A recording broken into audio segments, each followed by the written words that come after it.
Oh, this time it says it's live. Hello, everyone. My name is Jeanette Martin.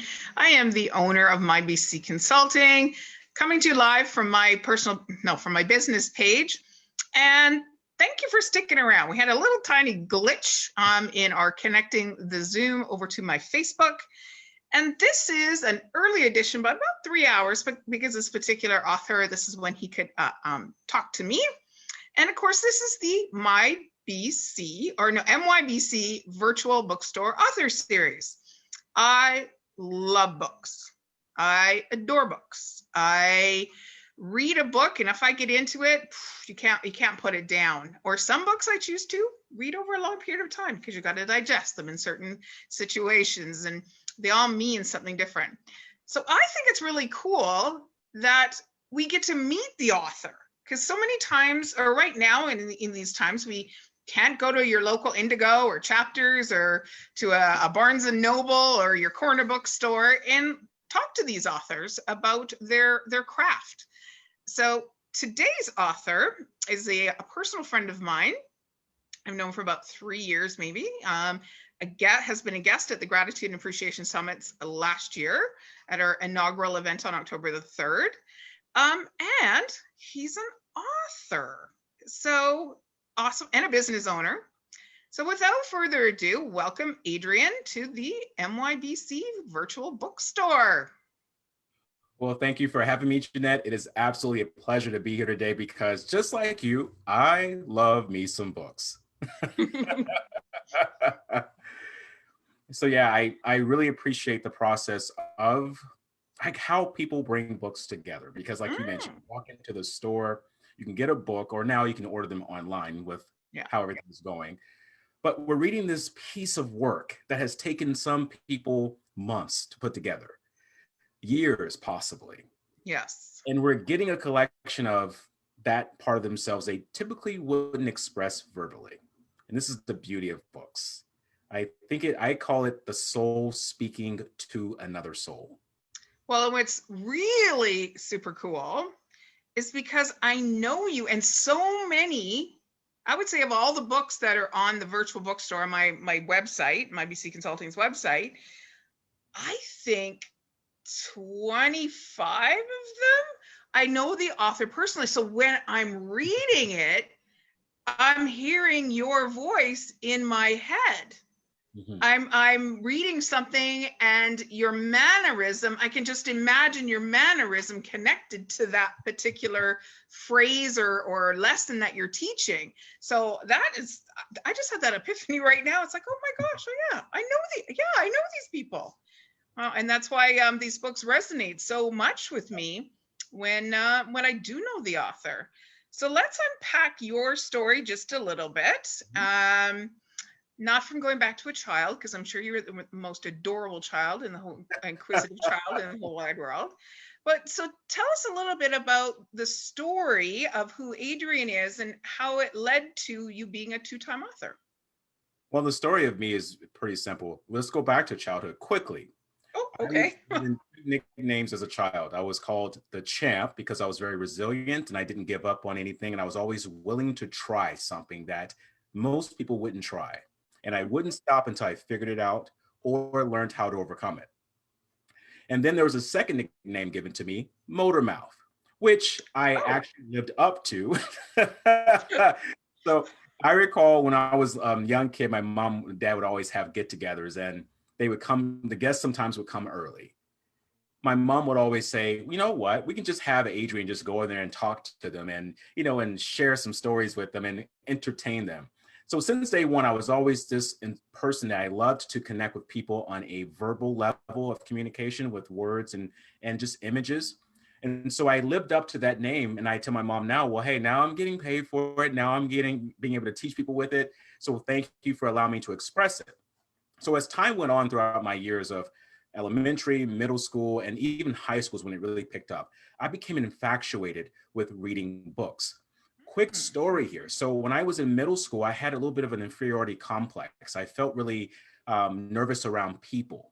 I had a high anxiety level because when I was in elementary, I was an overweight child and I got made fun of because of my weight. So when I had lost or released that weight, when I got into middle school, that inferiority complex stuck with me. I still pictured people making fun of me when I was Mm. eating. So I didn't go to lunch. I refused to go and sit in the cafeteria to eat. So what I would do is I would go and buy my food and I would go into the library and eat my food there in silence. And I would look at all these books on the shelves. And I got curious about what was inside those books. And that's when my journey of reading really started. It was a getaway from the environment that I was in to help me go someplace where I felt I wouldn't be judged. So I became infatuated with authors. Maya Angelou was the very first author that I actually fell in love with. I remember reading her book, Why the Caged Bird Sings. It really shared a lot about her silence and how she was able to come out of her shell when she started writing and doing poetry. And I kind of followed that path. And I started reading more. I became more of a voracious reader in high school. And then I started writing poetry along the way. Then when I got into college, I had a huge passion for public speaking and also a passion for poetry. So I remember taking classes on that. Then I got extra curious and started thinking to myself, what if I got out in public here and started doing some spoken word things? Oh, Spoken word okay. poetry. So I became known in Seattle as a spoken word guy. So I would take things that I had written, which were in story format, and I would go out here and I would speak them to audiences. But that story, that format I wrote in, had a teaching lesson at the very end. So since day one, I was always a person to write. So I consider myself a writer and a speaker. And sometimes you just have people who speak, they don't write, but then you have writers who don't speak. But when All you right. merge the two together, you get something very different. So in my writing, I go much deeper into the aspects of philosophy, my questioning of myself, my questioning of my environment. And I really break open that shell of what I call the human spirit. And I really find a place to communicate with people. And so when I'm writing something, I'm really thinking in terms of how can I reach someone with this particular piece I'm writing?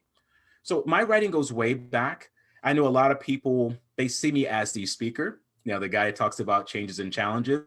But at the same time, there's a reason why I talk about those things, because I realize that changing what we see our world as, by changing our perception, that's how we're able to really grow in life. I feel like we're here for three reasons.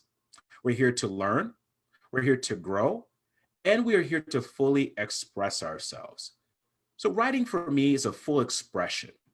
And it allows me to let the world hear music inside of me that typically they would not hear, because there's not enough time for an interview to talk about it. There's not enough time in a conversation, to say your whole story. So it allows me to really dig deep into not only inspire, but teach and share something that I typically wouldn't share verbally. Okay. Couple of things I want to unpack in that. Oh, so let's unpack, how do you set yourself up to write? Can you set the scene on how you set up place, time of day of the week? What does that look like to set yourself up to be a writer and your environment? Good question. So I believe we're all writers. I think that it comes down to when inspiration strikes, you should write Mm, something. Usually thoughts are words that have not been written. And so when you have a thought about something, you have to sit yourself down and write that thought out. That's a habit that you build by not letting that thought disappear, because it's like a flash of lightning. Once it's there, if you trust it to your memory alone, it's most likely you're going to get distracted, and that thought will not be there later. So when you have a thought about something that's really making you think and wonder, you should write that out on a piece of paper. I have a strategy where I will set time in the morning to do my writing. okay. The reason why I do this is because it tends to be more quiet, and I'm an early bird. So when I get up in the morning, there's no distractions. There's only my mind. There's only me. And I have the ability to really let thoughts pour out onto paper. Now, some would say, well, how do I get that book out of me? How do I get something specific? Well, books don't come just right away. They come in fragments. Right. And if you're wanting to write a book, you have to first ask yourself, well, what do I want to write about? And then you have to start thinking about, okay, how do I want to write it? When do I set time? So I would say find a time that works for you. Okay, and start small. Don't say I have to sit down and write out something for 2 hours. Start with 5 minutes a day. Give that a go for about a week. then move to 10 minutes a day, and just start getting yourself into the exercise of just writing what's on your mind. Okay. Great points. The next thing I'd like to unpack is when you say that you're writing for like one person. So are you, I'm going to phrase this correctly because I'm envisioning you writing. Are you writing to affect one person or the masses? Because some people like they write the book and they go, oh, I want everybody to have a copy of this book. So do you write it to affect change in 1 degree or 6 degrees? Let's put it that way. I'm writing it to spark the heart of whomever's reading it. Oh. So I don't have a particular number of people I'm aiming for. If it aims and it sparks one person, 10 people, my objective is to spark that one person, because all it takes is one person to get that inspiration. That one person could be the next doctor, the next great politician, the next innovator, you know, and that one spark could just put them onto a path of changing the world themselves. So when I'm writing, I'm not thinking in terms of I want all these people to have my book. I'm writing in terms of I want this book to be something that someone can pick up. They can sit down with a tea or a cup of coffee and they can say to themselves, that hit me right there. I'm going to stop right here. I'm going to write this down. I'm going to think about it for a while. I would almost call that a mind cookie. When you talk about putting a cup of coffee in well, I know Adrian's much more coffee than he is tea. Putting a cup of coffee in a tea is giving yourself permission to read and have a mind cookie to go with your tea or your coffee. That just came to mind. That came to my mind. That's beautiful. So, what's the name of your first book? So the first book here is it's finding your. So if we're talking about the first book here, the one that I have established already is called Finding Your Inner Champion. And that's available in a free ebook right now. So that book, yes. And that book I wrote in a sense of what does it mean to be a champion in your life? And I think a lot of right now what's going on is there's a discrepancy between what it means to be a champion. And champion is not an athlete only. They're not just competitive people. They're not ones who just win. A champion is a warrior and an advocate for a cause. And right now we will hear that word quite a bit, people championing for something. And the key here is, what are you championing for in your life? So that part of you that I call the courageous creator, the champion, you got to go deep inside, throw down the gauntlet, have a personal civil war, and between the person that you think you are and the person who you really want to be, and you've got to find that middle ground. And that's what I mean by finding your inner champion. So in that book, I talk about some things that went on in my life where I was at a roadblock, where I had almost just given up. But then I had to dig deeper and find out what I really wanted. I had to challenge my perspectives. I had to challenge my opinions. I had to challenge my insecurities. In that book, I wrap up a few steps of what I did to get myself out of what I call the tunnel of fear. Because we're all in that tunnel of fear at some point in our lives. And some of us keep going back to it. So we have to learn how to get out of it. It's the bright light at the end of that tunnel. It's like a fly. It's easier to go that way than to, go against the light. Yeah. And in that book, I also talk about, just briefly, not to give it away, but I talk about going with the flow of life. And if we look at nature, for instance, the salmon species will show you what happens when you go backwards, when you go against the currents of life. And for those of you who don't know, get the book and read that and you'll find out what happens. They have a purpose for their journey, but that's not our purpose as humans. We're not designed to go backwards. But when we choose to go backwards in our living, our thinking, and our feeling, there's a lot of things that we face, adversity that we shouldn't have to face because we're going the unnatural way. And I talk about that in the book. That's a great analogy. We'll make sure that we put the link after we're done into the comments of your books. And then, of course, fast forward to almost soon. What's the name of your next book? Because I said you're a two-time author. Two-time author. Untold Courage. Ooh. And I'm super excited about this one. Wow. Do tell. So this book, I wanted to write from a different perspective. For instance, I am a speaker and I talk about a lot of personal development things, but I didn't want to write another personal development just book. of like, choose my book, it's going to change your life forever. I mean, there's great books out there, but there's a plethora of them, right? So we know they exist. I wanted to have something that was raw, that was real, that showed that I was human, that showed that I was vulnerable, that I was able to share parts of me that typically people in my caliber wouldn't share, because people in my caliber sometimes, not all people, but they want to be seen as perfect, as there's no flaws, there's nothing going on in my life, there's nothing that I've experienced, I'm perfectly put together, and so can you. No, I don't think so. So in this book, I'm capturing elements of who Adrian is: the poet, the philosopher, the innovator, the change maker, the human who has doubts and fears, the guy who messed up a couple of times, the guy who's watched others. And I wrap this into a very eloquent way of speaking or writing, and I wrap it into imagery. And one part of the book is I'm very excited to share with you guys. I call it the spider web effect. Ooh. And I talk about how a spider, creates its web, but a spider has to be very cautious of what he or she is doing as they're creating the web, because that same web that you create, that you walk on, it can trap you. So I talk a lot about the thoughts. What thoughts are we webbing out here in our environments? Because those same thoughts can trap us, can make us not want to move, and can keep us from growing. So there's lots of elements of that in that book that gives imagery. I talk a lot about nature, because here's the thing: nature teaches us. It's our greatest teacher. Look outside. You can find nature will guide you in all perspectives. So I wanted people to see that part of me. I also wanted them to see, and I have teaching points in there too. I talk about a lot of mindset things that people can say, okay, I can do my mindset stuff. But I also wanted to reach the heart, because when the heart opens up, and you know this, Jeanette, if anyone knows about the heart, it's Jeanette. Thank you, Adrian. You're welcome. When you speak to the heart, the mind opens up. And I wanted this book to speak to the heart, because as I was writing it, I was thinking to myself, well, it should be this, it should be that. And I thought, no, why not go unconventional? Does it have to always be the way that people think it is? Why not? You mean like A to Z or A to Z? A to Z, yeah. This is what you do to change your life. This is what you do, X, Y, and Z. All right, perfect. You should be great, good to go now. Your life is going to be quite successful.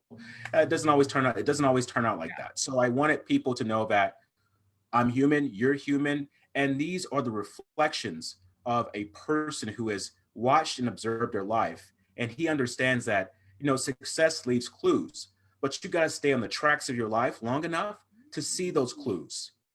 You got to stay on the track. If you don't stay on the track, if you're not watching what you're doing, watching where you're going, watching the mistakes, you're not going to catch those goodies of life that are waiting for you on the other side. Almost, when you say that, I almost envision you as the character in the game Clue, and I'm going to solve the puzzle. It's Adrian with the book in the library. He's the one that did. That's like all of a sudden. Wait, I love that. Success is in the clues. That's a nugget and a half right there. And I like how you said clues, because that's not concrete, because a clue is ever evolving in our life. Mm-hmm. It kind of gives you a little bit of, whether it's a pat on the back or yay, you got this, yes. And then it's the clue to keep going. So that's just beautiful. So I'd like to we've been chatting. I could talk to Adrian forever and ever and ever. Oh man, absolutely. Same. We've got a few minutes left. When is your second book coming out? My second book is to come out due in February. Before I said January, but there's some things that we're still working on with it. So it's going to get pushed to February, and I'm excited to do that. We'll be announcing it online, and we have a podcast, so people will hear about it in the podcast.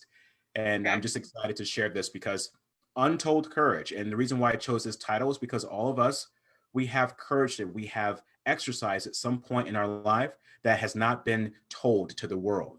And you certainly haven't told it to yourself. Think about what all you've been through, all you've gone through. And there's some bouts of courage that you have exercised on a heightened level that you're unwilling to allow yourself to take credit for. Ooh, I'm excited for this book. I'm very excited. So thank you so much for tuning. Let's just loop back just for a second. Your podcast. Let's tell people how they can continue to listen to your incredible voice and on your podcast. What is it called? Yes, the podcast is called The Purposeful Life Show, but it's on the Connect Now podcast. So if you go to Okay. connectnowpodcast.com, you can download the podcast onto your favorite podcast platform, whichever, whether it's Apple, Spotify, wherever you listen to, you can download it. Just go to connectnowpodcast.com. Perfect. And your upcoming book, is it ebook first, paperback, audio? What formats is it going to be coming out in? We're going to go paperback first, and then we're going to move it into audio. So, and I will be doing audio for it. Oh, guys, listen to his words as he's written them to get to our heart. Oh my gosh, what an absolute joy. So thank you so much, Adrian, for placing your book, first of all, your first ebook on the virtual bookstore shelves of MYBC Consulting, sharing your story. And we look forward to seeing book number 2 in a few short weeks as well on the bookstore as too. So again, thank you so much. Thank you guys for tuning in. I truly believe that when you can be a chapter or a volume in somebody else's story, we're all born with a blank set of encyclopedias, and the more that we can be in each other's stories makes the world a much more enriched place to be. And that we are the steward of each other's learnings. We make it for ourselves, and then we pass it back over to the world, and we can make the world a better place. So Jeanette, thank you so much for tuning in. Jeanette, I want to thank you for holding this space. And I know that you're getting ready to close out right now, but I want to share with people that are watching today the amazing person that Jeanette is. As she mentioned, I knew her for 3 years. And I wanted to let everyone know that Jeanette operates from the heart. And whenever Jeanette calls, whenever she sends a message, whenever she says, hey, I'd like to have you here, or can you do this? I never hesitate to say yes, because it is very few people like Jeanette who continuously and consistently operate from the heart. So please support this platform she has, get other people to watch it, share this video, and share many more she's going to have, because Jeanette's absolutely amazing. And she is the reason why there's so many change makers in the world like myself that are able to get out there for the world to hear us. So thank you, my friend. You're very welcome. And your words turned into, I heard this called emotional pee. Tears called them your words turned into my eyes are emotional peeing right now, and that's a good thing. That's a great thing, because tears make space for more emotions to come into our world. So thank you so much, and tune in next Tuesday for another edition of MYBC, the Virtual Bookstore Author Series. Thank you so much. Thank you.